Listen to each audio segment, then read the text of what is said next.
Back to you all in the studio. And we are working on getting that live shot back up of Tori. She's right outside of MCH. Hopefully we'll get to that later on in the show. But we did receive this message. This is the latest on the numbers and the conditions of those victims. We received this as of 7 a.m. this morning. Now, again, it's 14 total patients brought in related to this shooting. 1 in critical condition, 3 in serious condition, 7 in fair condition. 1 has been treated and released. There's 1 pediatric patient, the one that was airlifted to Lubbock, and then 1 deceased. This is via Trevor Tankersley. He's the Director of Public Relations with MCH, and we will keep you updated and try to get that live look back at Tori. But before the terror on the highway, here is just footage outside of the hospital. You can see first responders with tactical gear on. And when I covered this yesterday, they had guns strapped to their chests. They were directing traffic, trying to figure out if they were going to close off certain streets in that area in Odessa. Trying to get family members into the hospital. Definitely a challenge. Very stressful environment, but they had such level heads, and they were all hands on deck. Well, they've been preparing this for a situation like this for quite some time. They had a whole plan in place, operation process. They had the activation step, and then they had operation period 1 and 2, and then they were also in recovery at one point. So they were able to kind of have that all put in place so that they could help with any mass casualty situation. We do have a shot from that press conference yesterday as well. Yes, this is not an urban community here, but this happened here. And this can happen anywhere across America. And I think what I personally took from this is a team here in West Texas, in the deserts of West Texas, was maximally prepared at this trauma center to take care of everyone. And I don't think this is beyond us. Anybody can do this.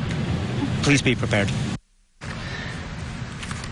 And that was from the doctor right there, that you were at the press conference, and it seemed like everyone was trying to be as prepared as possible. Sadeep Bose, very interesting to hear. One of the first questions we asked him was how the staffing was looking at the hospital. We were concerned that maybe staff was low, but they were fully prepared with staff. They were fully prepared with the supplies internally that they needed, and blood supply as well. You'll remember that we actually sent a lot of blood over to El Paso. So many people from West Texas went out and donated to Vitalant during that period, and we were concerned about blood supplies here, but they were fully prepared. So the main issue is getting people at home prepared and helping them learn what they can do. But now I do believe that we will be continuously updating you on our website, yourbasin.com. I'm not sure if we have another live look quite yet. What's our producer saying? We are keeping on focus on Saturday's shooting, and there were dozens, if not hundreds, who were innocent bystanders who saw the whole thing happen.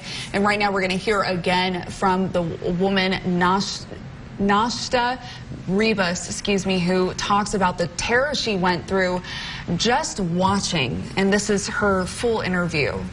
Okay, so I noticed that DPS and Odessa PD were, you know, heading that way. You're gonna say west, right?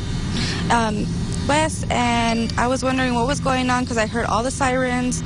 So as soon as I stepped out, I heard a bunch of gunshots happening. Like I heard maybe like about 4 gunshots. Were you scared? Yes, I was really scared, and I couldn't believe it. Like I was like, did I really just hear that? Because, you know, it's not normal to like hear any of that.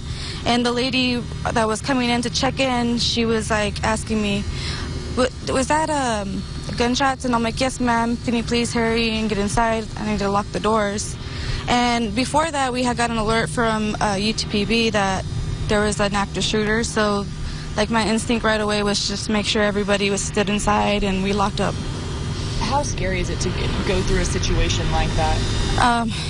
It's devastating because it's like, it's just, you know, like I'm coming to work not thinking like nobody's gonna get hurt, you know what I mean? And I'm thankfully that we didn't, nobody got hurt here. And, you know, it's just, my heart feels heavy for the people that are experiencing that because they're going out to the movies with their family, and then to see all that, like I seen the videos of kids crying on the floor, on the desert floor, because there's somebody crazy out there like just shooting up the place. You said you're from El Paso.